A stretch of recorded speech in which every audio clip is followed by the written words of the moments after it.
Hello students, tally class में आप सबका स्वागत है। प्रोजेक्ट 6 के सेकंड वीडियो में आज हम सीखेंगे पेरोल मैनेजमेंट। पेरोल मैनेजमेंट मैंने जैसे कि आपको बताया था, पेरोल मैनेजमेंट क्या है। पेरोल मैनेजमेंट सैलरी के अंतर्गत आने वाले पे हेड्स को किस तरीके से मैनेज करते हैं, ये हम पेरोल मैनेजमेंट में सीखते हैं। और पेरोल मैनेजमेंट क्या है? पेरोल मैनेजमेंट एक प्रकार का कॉस्ट सेंटर की तरह ही है, लेकिन कॉस्ट सेंटर को हम यूज़ करते हैं एक्सपेंसेस के लिए और पेरोल को यूज़ करते हैं सैलरी के लिए। तो सबसे पहले तो हम एंट्रीज देखते हैं। ये है हमारी जुलाई मंथ की एंट्री। फर्स्ट एंट्री क्या है? Mister Mahesh Chand appoint the following employees. जो महेश चंद ओनर हैं इस कंपनी के, उन्होंने क्या किया है कि कुछ एम्प्लॉयज़ को हायर किया है। मनोज चौधरी को हायर किया है एज अकाउंटेंट मैनेजर के रूप में, राहुल राय को सेल्स मैनेजर के रूप में और पूजा सांगवान को प्रोडक्शन मैनेजर के रूप में। तो मैंने जैसे कि आपको बताया था कि पे हेड्स बनाने पड़ते हैं, तो इनका जो पे स्ट्रक्चर रहेगा उसका कुछ पार्ट इस वीडियो में हम देखेंगे, इतना पार्ट, ठीक है, और शेष पार्ट हम नेक्स्ट वीडियो में देखेंगे। तो इनके हमको पे हेड्स बनाने हैं। पे हेड हमारे क्या क्या हैं? बेसिक पे है, HRA है, कन्वेंस अलाउंस है, ओवर टाइम है और कैंटीन डिडक्शन है। ये मनोज चौधरी, राहुल राय और पूजा सांगवान का बेसिक सैलरी लिखा हुआ है कि कितनी इनकी बेसिक सैलरी बन रही है। तो बेसिक पे में तो हम ये सब लिखेंगे, 8,000 रुपये मनोज चौधरी जो अकाउंटेंट है, राहुल रॉय जो सेल्स मैनेजर उनकी 7,000 और पूजा सांगवान 6,000 जो कि प्रोडक्शन मैनेजर है। तो बेसिक पे तो आपको समझ में आ गया कि मूल वेतन जो होता है, एक्चुअल पेमेंट, वो आपका ये है। अब इसके ऊपर से क्या अलाउंसेस आपको मिलते हैं वो सब हम इसी में ऐड करेंगे। तो पूरा स्ट्रक्चर पे स्केल का हमें यहाँ पर टैली के अंतर्गत बनाना है। आप लोगों ने एक्सेल में बनाया होगा पहले ये, अब हम टैली में देखेंगे ये किस तरीके से सेट करना है कि टैली इसका ऑटोमेटिकली कैलकुलेशन करके आपको दे दिया करेगा। बेसिक पे आप लोगों को समझ में आ गया जो मूल वेतन होता है आपका। इसके बाद आता है HRA, हाउस रेंट अलाउंस, ठीक है। तो आपकी जो सैलरी है, बेसिक सैलरी जो है उसका 20% आपको मिलेगा। तीनों में ही यही कंडीशन है, ठीक है। फिर आता है कन्वेंस अलाउंस। आने जाने में जो भी आपका खर्चा होता है तो कंपनी आपको अलग से देगी। जैसे इनकी 8,000 रुपये सैलरी है तो इनको 400 ही रुपये मिलेंगे, थोड़ा कम है जिनकी उनको ज़्यादा मिल रहा है। इस तरीके से सेटअप किया गया है इन्होंने, महेश चंद ने अपनी कंपनी का सेटअप कुछ इस तरीके से बनाया है। ओवर टाइम आप लोग जानते हो कि यदि आपकी जॉब 8 घंटे की है और अगर आप ओवर टाइम करना चाहते हो तो आपको पर घंटे के हिसाब से कुछ अमाउंट कंपनी एक्स्ट्रा देती है। तो जैसे आपने महीने में 10 घंटे कर लिए और पर घंटे अगर आपको 100 रुपये मिलते हैं तो 10 घंटे के कितने होगा? 1,000 रुपये आपकी सैलरी में एक्स्ट्रा आपको मिलेगी, ठीक है। ऐसे भी समझ सकते हो कि अगर आपकी जॉब सुबह 8 बजे से 5 बजे तक की है और आपने 7 बजे तक आज जॉब की, यानी 2 घंटे आपने एक्स्ट्रा जॉब की है ओवर टाइम की, तो आपको 2 घंटे का पैसा एक्स्ट्रा मिलेगा जो भी कंपनी ने निर्धारित किया है। जैसे अगर मनोज चौधरी हैं जो कि अकाउंटेंट हैं, अगर ये एक्स्ट्रा करते हैं तो इनको 100 रुपये पर घंटे के हिसाब से ओवर टाइम मिलेगा। राहुल रॉय हैं, इनको 50 रुपये के हिसाब से पर घंटा मिलेगा। पूजा सांगवान है, इनको 80 रुपये पर घंटे के हिसाब से मिलेगा, ठीक है। तो ये समझ में आ गया होगा ओवर टाइम आपको। और ये जो चीज़ें हैं, जैसे बेसिक पे तो आपको पता ही है, HRA सैलरी में ऐड होगा, कन्वेंस अलाउंस सैलरी में ऐड होगा, ओवर टाइम सैलरी में ऐड होगा, बेसिक पे जो आपका है उसमें ऐड होकर फिर टोटल आपको वेतन मिलेगा। कैंटीन डिडक्शन क्या है? ये डिडक्शन है, आपकी तनख्वाह से कटेगा। आपका जो भी पेमेंट, जो सैलरी बन रही है उसमें से ये 500 रुपये पर मंथ कटेंगे। किस चीज़ के? कैंटीन सुविधा के। आप चाय पीते हो, जो भी करते हो, तो उसके 500 रुपये आपके हर महीने कटने हैं, ठीक है।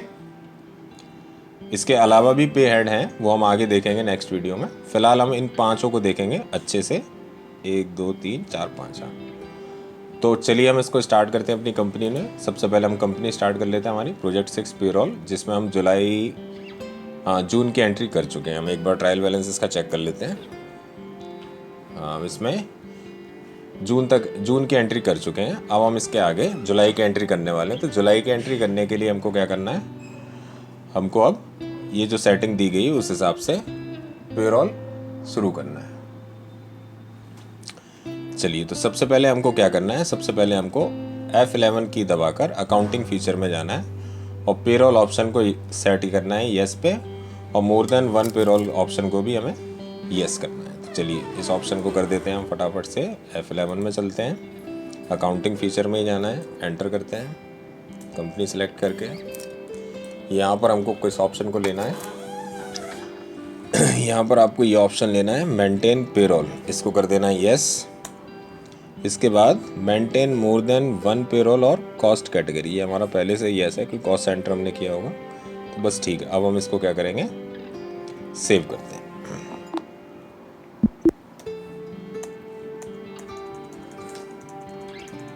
इतना करने के बाद आप इसको कर देंगे सेव। इसके बाद आपको जाना है स्टैट्यूटरी एंड टैक्सेशन में।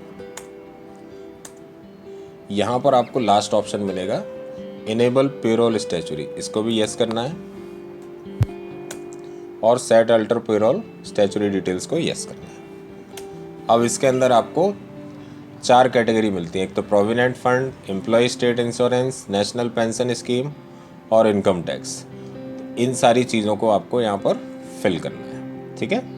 तो मैं वीडियो पॉज करके इसको फिल कर देता हूँ, जिससे कि टाइम कम वेस्ट होगा हमारा। बाकी ये इसमें क्या फिल करना है वो डिटेल क्वेश्चंस के साथ आपको दी जा रही है। तो ये डिटेल हमने इस तरीके से फिल कर दी है। अब मैं इसको आपको एक्सप्लेन कर देता हूँ। कंपनी कोड, प्रोविडेंट फंड में हमने कंपनी कोड फिल किया है। कंपनी कोड का मतलब जो आप प्रोविडेंट फंड लेते हैं, यानी एम्प्लॉयज़ के लिए उनका फंड डिडक्ट हो, उनकी सैलरी में से कुछ पार्ट कटता है, कुछ आप जमा करते हैं, ऐसे करके उनका प्रोविडेंट फंड कटता है हर महीने, और जो कि साल दर साल इकट्ठा होता जाता है। अंत में जब एम्प्लॉय रिटायरमेंट लेता है तो वो ये इस फंड का यूज़ कर सकता है, या कभी भी इमरजेंसी पड़ने पर इस फंड का वो यूज़ कर सकता है। तो उसमें आप जब रजिस्ट्रेशन कराते हैं कंपनी का, तो आपको एक कोड मिलता है, वो कोड हमें यहाँ डाल देना है। इसी प्रकार एम्प्लॉय स्टेट इंश्योरेंस, ESI का आप लोगों ने नाम सुना होगा, उसमें जब रजिस्ट्रेशन होता है तो कंपनी कोड मिलता है, आपको ESI ब्रांच ऑफिस लिखना है। इसमें पूछा गया standard working days per month, तो एक महीने में वर्किंग डेज कितने होते हैं वो हमें यहाँ लिखना है। तो 26 होते हैं, 4 संडे निकल जाते हैं 4 हफ्तों के हिसाब से, तो स्टैंडर्ड 26 माने गए। NPS नेशनल पेंशन स्कीम, उसका आपको कॉर्पोरेट रजिस्ट्रेशन नंबर और ब्रांच ऑफिस नंबर जो भी है वो लिखना है। फिर ये इनकम टैक्स डिटेल हमने दी है, deduction account number, 10 registration number, income tax circular ward, deductor type, deductor branch division, name of person responsible. तो हमारे यहाँ जो अकाउंट मैनेजर है वही रिस्पॉन्सिबल है, तो मनोज चौधरी को उन्होंने अकाउंट मैनेजर के रूप में नियुक्त किया गया है, तो वही यहाँ पर रिस्पॉन्सिबल होंगे। तो मनोज चौधरी का नाम है, उनके फादर का नाम है, उनकी डेजिग्नेशन है और पैन कार्ड नंबर। तो ये डिटेल आपको फिल करने के बाद फिर आपको यहाँ से सेव करते हुए बाहर आ जाना, ठीक है। सेव कर देना ये डिटेल। ये आपका पेरोल मैनेजमेंट स्टार्ट करने से पहले कुछ सेटिंग्स हमें करनी थी, वो हमने यहाँ पर कर दी है। इसके बाद हमें और भी थोड़ा बहुत कुछ करना है, वो देख लेते हैं। ये हमारा काम होने के बाद ये देखो डिटेल इनकम टैक्स की, नेशनल पेंशन स्कीम की, एम्प्लॉय स्टेट इंश्योरेंस की, प्रोविडेंट फंड की यहाँ पर दी गई है। इसको आपको फिल करना है, जिसमें स्किप लिखा हुआ है वो छोड़ देना है आपको, खाली उसमें नहीं करना है। फिर नेक्स्ट आते हैं हम क्रिएट पेरोल यूनिट। अब हमें जैसे हम कॉस्ट सेंटर में स्टॉक आइटम बनाते थे तो यूनिट ऑफ मेजर बनानी पड़ती थी वहाँ, यहाँ पर हमें पेरोल यूनिट्स बनानी है। पेरोल यूनिट हावर्स के नाम से बनानी है।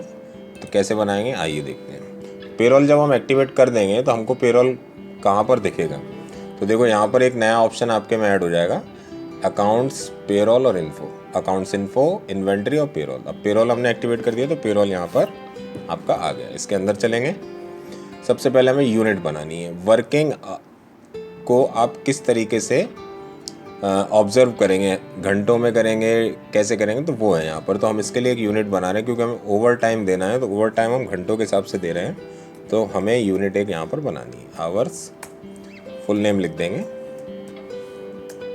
और यहाँ पर आप HRS लिखेंगे।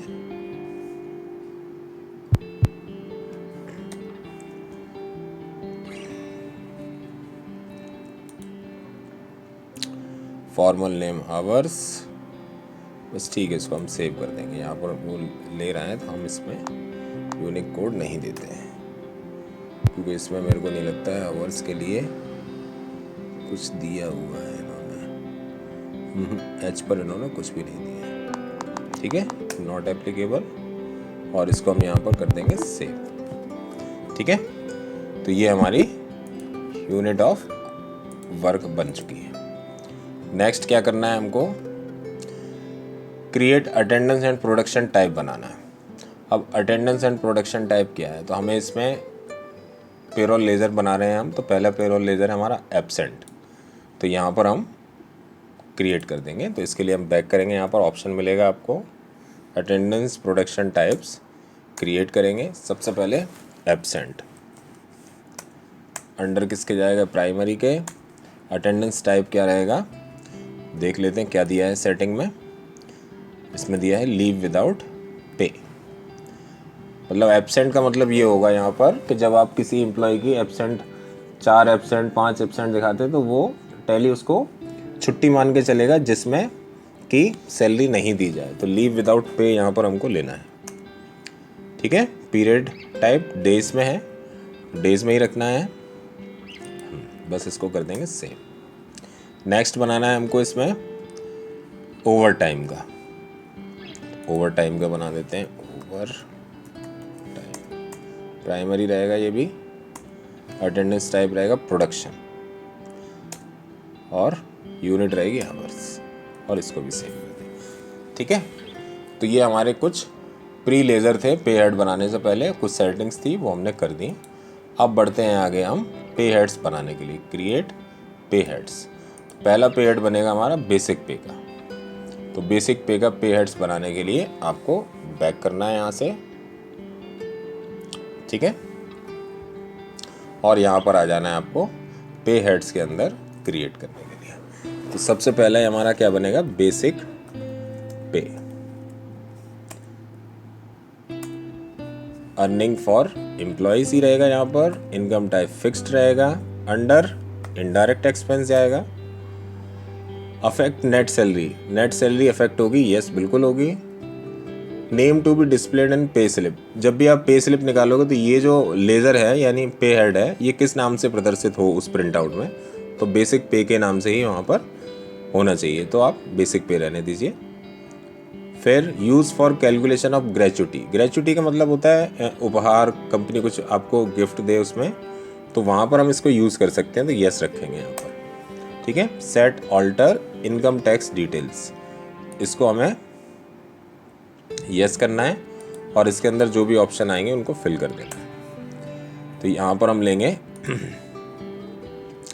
Set alter income tax detail, इसमें सबसे पहले इनकम टैक्स कंपोनेंट लेना है basic salary on projected value, तो यहाँ पर हम बेसिक सैलरी का ले लेंगे, ऑन प्रोजेक्टेड वैल्यू रहेगा, और उसको यस रखना है हमको। अब कैलकुलेशन टाइप ऑन अटेंडेंस, तो यहाँ पर सबसे पहले लेंगे हम ऑन अटेंडेंस। बेसिक पे आपको कैसे मिलेगी, ऑन अटेंडेंस के बेस पे मिलेगी, जितने दिन आप प्रेजेंट रहेंगे उस हिसाब से आपको बेसिक पे मिलेगी। ठीक है, अटेंडेंस लीव विद पे, इसको हम नॉट एप्लीकेबल कर देते हैं। लीव विदाउट पे एब्सेंट लगेगी। कैलकुलेशन पीरियड मंथ्स में रहेगा, और मंथ हमारा कैलेंडर के हिसाब से रहेगा, तो use as per calendar period. यहाँ पर हम रखेंगे नॉर्मल राउंडिंग, और इसमें कर देंगे 1। ठीक है, सेव कर देंगे। ये हमारा बेसिक पे का पे हेड बन गया। आगे बढ़ते हैं, सेकंड बनाते हैं HRA का। HRA earning for employees fixed, ये हमारा रहेगा इनडायरेक्ट एक्सपेंस। ठीक है, अफेक्ट नेट सैलरी, इसमें भी यस रहेगी, और पे स्लिप पर क्या नाम डिस्प्ले होता है, HRA के नाम से हो जाएगा। ग्रेचुटी, ग्रेचुटी इसमें नो रहेगी, क्योंकि ये आपका एक्स्ट्रा है आपकी सैलरी से, तो उसमें इसको यस नहीं करते हैं। Set alter income tax detail yes करेंगे। यहाँ पर हम ऑप्शन लेंगे हाउस रेंट अलाउंस, यहाँ पर आपको ऑप्शन मिल जाएगा हाउस रेंट अलाउंस, और ऑन प्रोजेक्टेड वैल्यू। अब देखो यहाँ पर जो HRA, आपको पता है कि HRA क्या है, हमारा जो बेसिक सैलरी उसका 20% मिलेगा, तो 20% हमें क्या करना है, टैली को बताना है, यानी एक फार्मूला हमें जनरेट करके टैली को दे देना है, तो टैली उस हिसाब से कैलकुलेट करेगा। ऐसे ही चीज़ों के लिए हम क्या लगाते हैं, एज कंप्यूटेड वैल्यू, कैलकुलेट करके निकालेगा। तो जैसे आप ये लगाओगे तो ये टेबल आ जाएगी, इस टेबल को हमें फिल करना है, ठीक है। यहाँ पर हम रखेंगे वही नॉर्मल राउंडिंग, लिमिट रखेंगे 1, एंटर करेंगे तो इसमें आ जाएंगे आप। तो सबसे पहले कंप्यूटेशन इन्फॉर्मेशन फिल करनी है, इसमें आपको कंप्यूट दिया है एज कंप्यूटेड वैल्यू, यहाँ पर गलती से कंप्यूटर लिख गया है, यहाँ पर कंप्यूट करना है ऑन स्पेसिफाइड वैल्यू, जो भी हम स्पेसिफाई करें वो, ठीक है, बेसिक पे और एंड ऑफ लिस्ट। इसके बाद आगे बढ़ेंगे, इफेक्टिव फ्रॉम 1 जून से ही रहेगा। Slab type percentage, slab type में आ जाएंगे परसेंटेज, और यहाँ पर हमें दे देना है कितना परसेंटेज, बस यहाँ से हम सेव करके बाहर आ जाएंगे। ये आपका HRA का बन गया, आप लोग इसका स्क्रीनशॉट ले लेना, ठीक है। फिर हम बढ़ते हैं आगे, नेक्स्ट हमारा कन्वेंस अलाउंस। कन्वेंस अलाउंस बनाने के लिए वही तरीका है, वही सारी चीज़ें आएंगी, थोड़ा बहुत चेंज होगा वो हम देखते हैं। Conveyance expense, earning for employees fixed indirect expense, affect net salary, yes. यहाँ पर हम चेंज भी कर सकते हैं, ऐसा नहीं कि जो हम लेजर में दे रहे हैं वही देना है, यहाँ पर हम चाहें तो सिर्फ कन्वेंस भी लिख सकते हैं, ठीक है। यूज़ फॉर ग्रेचुइटी के लिए ये भी नो रहेगा।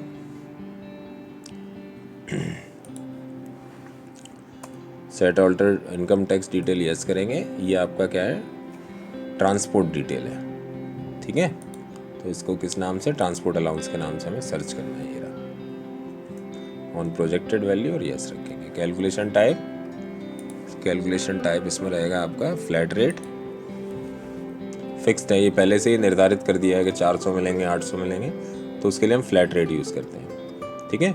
और सैलरी के टाइम पर यही सोचा जाएगा कि कितना दिया जाना है, तो उसमें हम यूज़ करते हैं एज यूज़र डिफाइंड वैल्यू, ठीक है। एज कंप्यूटेड मैंने बताया कि टैली को कैलकुलेट करवाना है, तो as computed user defined value जब आप सैलरी देते समय डिसाइड करेंगे कितना देना है।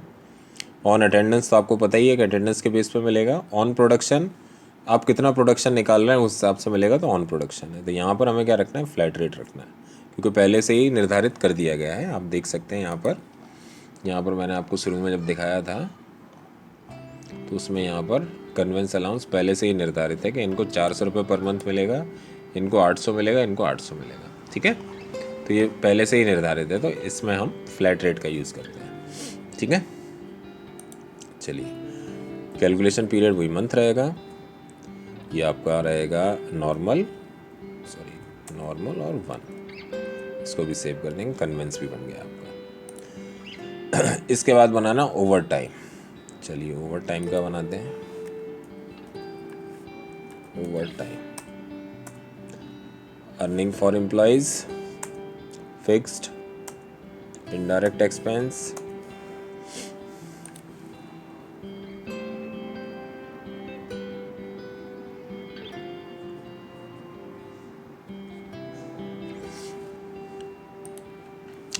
यहाँ पर हमें एक ऑप्शन यूज़ करना है, F12 दबाकर, एक्सक्लूड पे हेड्स फॉर ESI एलिजिबिलिटी, इसको यस करना है हमें, जिससे कि ये ऑप्शन यहाँ पर आपका शो होने लगेगा। देखिए, एक्सक्लूड फॉर ESI एलिजिबिलिटी, ठीक है। तो हमने यहाँ तक कर लिया था, आगे बढ़ते हैं। Affect net salary yes, display over time, gratuity इसमें भी नो रहेगी, और सेट ऑल्टर डिटेल यस करेंगे, यस। यहाँ पर हम निकालेंगे, इसका क्या आएगा, other earnings allowance, other earning allowance fully taxable वाला, ठीक है। ऑन प्रोजेक्टेड वैल्यू,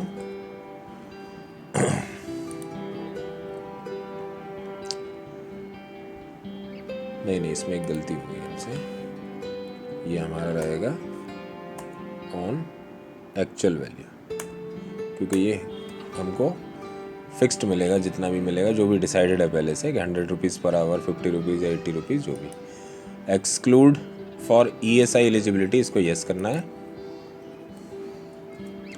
और यहाँ पर आपका कैलकुलेशन टाइप होगा ऑन प्रोडक्शन, ठीक है। प्रोडक्शन टाइप ओवर टाइम, यहाँ पर लगेगा नॉर्मल राउंडिंग 1, और इसको भी कर देंगे हम सेम, ठीक है। तो ये हमारे 4 बन चुके हैं। अब आता है हमारा कैंटीन डिडक्शन। कैंटीन फैसिलिटीज़ जो भी कंपनी आपको दे रही है उसके 500 रुपये आपकी सैलरी में से हर महीने वो काटेगी। फिर आप चाहे कैंटीन में जाके चाय पियो या ना पियो, तो वो आपका कट ही रहा है, तो उससे अच्छा पी लिया करो। चलिए, कैंटीन डिडक्शन में इसको बना देते हैं फटाफट से। नाम है इसका कैंटीन डिडक्शन।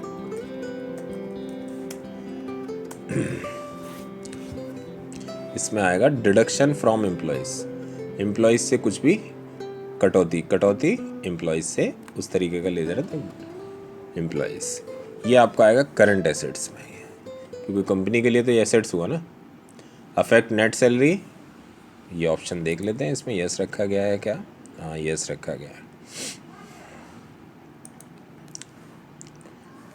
ये डिस्प्ले नेम आपका कैंटीन डिडक्शन के नाम से आ रहा है।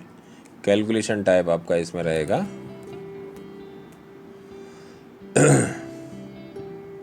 Flat rate. Calculation period month रहेगा, और राउंडिंग तो आपको पता ही है। यहाँ पर फ्लैट रेट इसलिए क्योंकि ये भी 500 रुपये पर मंथ आपको फिक्स बता दिया गया है। मंथ, नॉर्मल और 1, और इसको भी कर देंगे हम सेव, ठीक है। तो आपको इतना समझ में आ गया होगा। ये कुछ पे हेड्स हमने अभी बनाए थे, डिस्प्ले में जाकर आप देख सकते हैं। हमने ये 5 पे हेड्स बना दिए। Basic pay, canteen deduction, conveyance expense, HRA और ओवर टाइम। अभी इसमें और भी बनेंगे, लेकिन फ़िलहाल हमने इतना ही बताया है इस वीडियो में, क्योंकि फिर ज़्यादा बड़ा वीडियो हो जाता है, फिर आप लोग उसको स्किप करना शुरू कर देते हैं और फिर आपको समझ में भी नहीं आता एकदम से इतना ज़्यादा करना। अगले पार्ट में हम इसके बचे हुए जो भी पे हेड्स हैं वो सारे बनाएंगे, और फिर इसके एंट्रीज हम देखेंगे, ठीक है। तो आप सबको समझ में आया होगा आज का वीडियो अच्छे से। 1-2 बार देखना है इसको रिपीट कर करके, तो आपको अच्छे से समझ में आ जाएगा कि क्या है। बाकी इनका यूज़ क्या होगा, कैसे इनका पे स्लिप बनेगी, ये सब हम देखेंगे नेक्स्ट वीडियो में। तो तब तक प्रैक्टिस कीजिए। Good bye.